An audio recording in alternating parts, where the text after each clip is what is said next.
Hey there, Kingdom Kids. Miss Courtney here. Yes. And if you haven't noticed, I haven't moved from the same spot from the last 2 weeks. Yeah, because I'm recording all of these introductions at once. So today, I want to get into who people call a man after God's own heart. David. Man, there are so many lessons, so many lessons from David. And I'm calling this one the David Saga because you're not just going to get one video. You're going to get about four. And that's from David being chosen, David fighting Goliath, David and his best friend, who was Saul's son, Jonathan, and when David becomes king. But there's so much more to David than just these 4 points that I'm bringing up. So if you have a kid's Bible at home that kind of reads like a story, go in, dive in, and read David. Excuse me, read about David all through Samuel, First and Second Samuel, and even if you don't have a kid Bible, the Good News translation, the Message. I like the Message. The New Living Translation, the New International Version. Those read kind of good. Maybe for our older kingdom, but maybe for our preschoolers, maybe preschoolers and younger kids, you may want to go with that child's version. But today is all about David, from, like I said, when he was chosen all the way until he becomes king. So I really hope you enjoy the David Saga. And it's just so many things that you're going to learn, and so many things that you can think about and apply to your own lives. So many little tidbits from these videos. So I really hope you enjoy them. And on to the David Saga. And I will see you next week.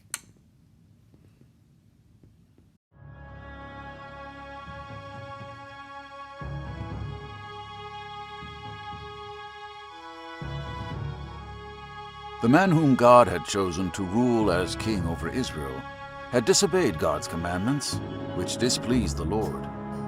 God had rejected Saul as king, and he had found someone else to fill the role.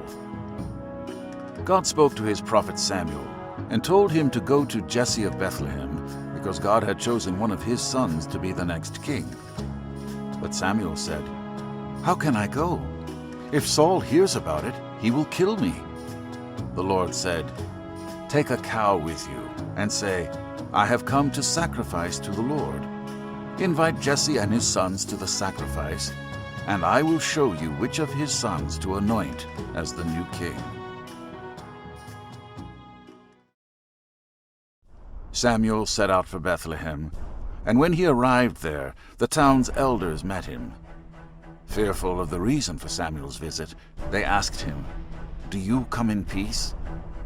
Samuel replied, "Yes, I have come to sacrifice to the Lord. Consecrate yourselves and come to the sacrifice with me." Then he dedicated Jesse and his sons to the Lord and invited them to the sacrifice. When they arrived, Samuel saw Jesse's son Eliab and thought, "Surely this is the man the Lord sent me to anoint as the king." But the Lord said to Samuel, "Do not consider his appearance. I do not look at people based on outward appearance. I look at the heart." Jesse called 7 of his sons to pass in front of Samuel, and each time Samuel said that this was not the son God had chosen. Samuel asked Jesse, "Are these all of your sons?" Jesse replied that his youngest son was out tending the sheep. Samuel said, "Send for him. We will not sit down until he arrives." Jesse sent for his youngest son, David, and had him brought before Samuel. He was glowing with health and had a fine appearance and handsome features. Then the Lord said to Samuel, "Rise and anoint him. This is the one." So Samuel took the horn of oil and anointed him in the presence of his brothers. And from that day on, the Spirit of the Lord came powerfully upon David. Samuel then left and went to Ramah.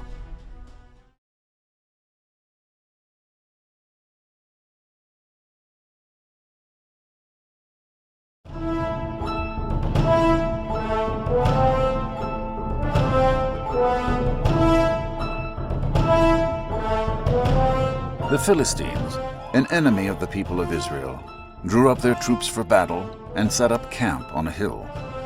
King Saul and the Israelites came together and camped on a hill on the other side of a valley from the Philistines to prepare to fight the enemy forces. Goliath, one of the Philistine soldiers who was a giant at nearly 10 feet tall, stepped out into the open. Covered in hundreds of pounds of bronze armor and carrying a spear the size of a fence rail, he called out to the Israelite troops, "Why bother using your whole army? Pick your best fighter to battle me. If he kills me, the Philistines will all become your slaves. But if I kill him, you'll all be our slaves and serve us." When Saul and his troops heard the Goliath's challenge, they became terrified and lost all hope. Away from the battlefield, Jesse and his youngest son David were home in Bethlehem. Jesse was too old and David was too young to join Saul's army, but Jesse's 3 oldest sons had followed the king to war. One day, Jesse told David to take food to his brothers in the camp. Jesse said, "Check in on your brothers to see whether they are getting along all right, and let me know how they're doing." David got up early the next morning and started off toward the battlefield to bring his brothers the food. He arrived at the camp just as the army was moving into battle formation, shouting their war cry. David ran to find his brothers within the army's ranks. While they were talking together, Goliath stepped out and gave the same challenge he had issued before. As the Israelite soldiers fled in fear, David asked what the man who killed Goliath would receive. They said, "The king will give the man who kills the giant riches, his daughter as a bride, and freedom for his whole family." Eliab, his oldest brother, heard David speaking with the men and got mad. "What are you doing here? Why aren't you minding your sheep?" David replied, "What's wrong? All I did was ask a question." King Saul called for David. "Master," said David, "don't give up hope. I'm ready to go and fight this Philistine." Saul answered David, "You can't fight Goliath. You're too young and inexperienced, and he's been fighting since before you were born." David replied, "I've been a shepherd, tending sheep for my father. Whenever a lion or bear came and took a lamb from the flock, I'd go after it, knock it down, and rescue the lamb. If it turned on me, I'd grab it by the throat, wring its neck, and kill it. Lion or bear, it made no difference. I killed it. And I'll do the same to this Philistine pig who is taunting the troops of God.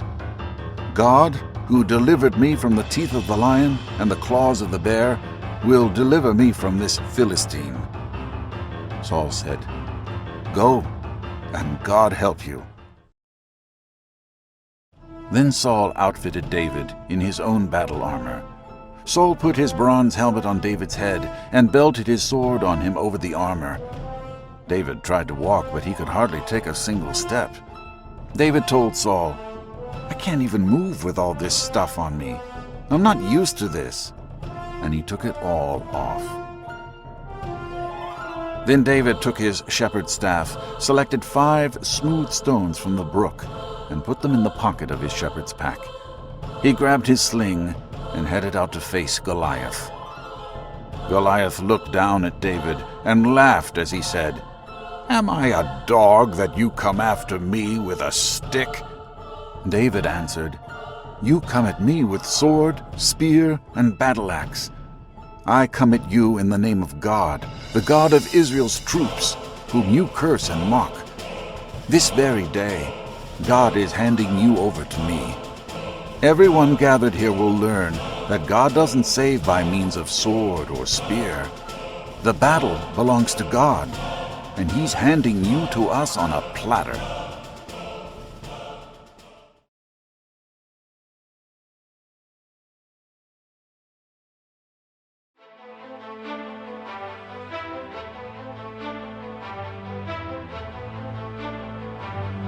After David had killed Goliath, King Saul called for David.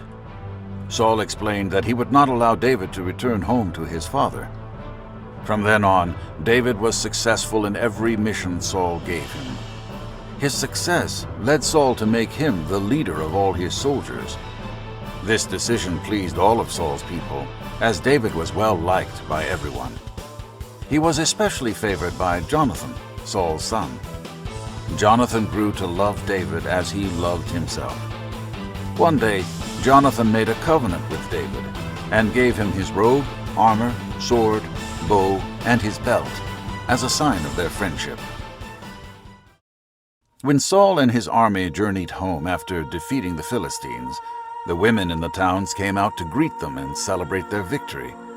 They sang and danced to songs of joy played on their instruments. They sang, "Saul has slain his thousands, and David his tens of thousands." This well-meaning song did not please King Saul at all, as it gave David credit for more of the victory. In his anger, he became jealous and suspicious of David, wondering if he would try to take his kingdom from him. From that moment on, Saul kept a close eye on David. The next day, as usual, David was playing his lyre for Saul when an evil spirit from God came on Saul. Thinking to himself, "I'll pin David to the wall," Saul grabbed a spear and threw it at David. Saul threw the spear at David twice, but David dodged it both times. Because Saul could see that the Lord was with David and that the Lord was no longer with him, Saul was afraid of David. In an attempt to send David away from him, Saul gave him command over 1,000 men. David led the troops in their campaigns, and he was successful in everything he did because the Lord was with him. All of Israel and Judah loved David because he led them in their campaigns. Seeing how successful and loved David was made Saul's fear grow even more. After a failed attempt to have David killed in battle against the Philistines, Saul made a new plan to kill him. Saul spoke to his son Jonathan and all his servants and told them to kill David. Jonathan, who was David's friend, told David about his father's plan. "My father is looking for a chance to kill you. Be on your guard tomorrow morning and go into hiding," Jonathan warned. Jonathan promised to go to his father and speak on David's behalf. The next day, Jonathan reminded Saul of the good that David had done for him and that he had done nothing to him. "Do not sin against your servant David, as he has not sinned against you," he pleaded. Saul listened to his son and made a promise, saying, "As surely as the Lord lives, David will not be put to death."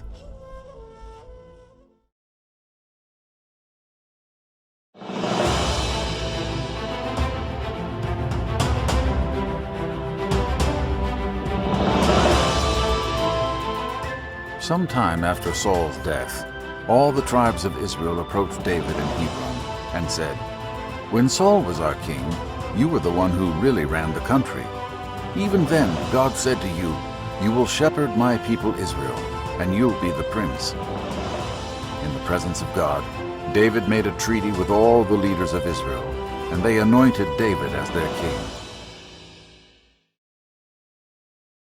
David was 30 years old when he became king, and he ruled for 40 years.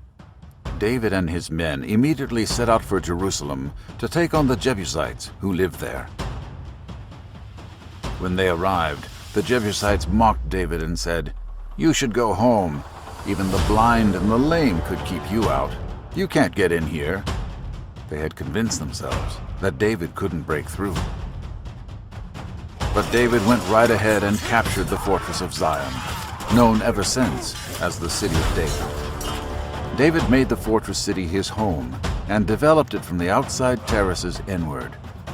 David grew greater and stronger because God, the Lord of the army of angels, was with him. Hiram, king of Tyre, sent messengers to David, along with timbers of cedar, carpenters, and masons, to build a house for David. David took this as a sign that God had confirmed him as king of Israel, giving his kingship world prominence for the sake of Israel, his people. David took on more concubines and wives from Jerusalem after he left Hebron, and more sons and daughters were born to him. When the Philistines got word that David had been made king over all Israel, they started searching for him. David heard of their plans and went down to the stronghold. When the Philistines arrived, they deployed their forces in the valley of Rephaim. David prayed to God, asking if he should fight the Philistines and whether the Lord would help him to defeat this enemy. The Lord replied, "Go up, count on me. I'll help you beat them." David then went straight to where the Philistines were and smashed them to pieces. Afterward, David said, "God broke through my enemies like a flood of water." Because of this, David named the location of his great victory Baal Perazim, which means Lord of Breaking Through.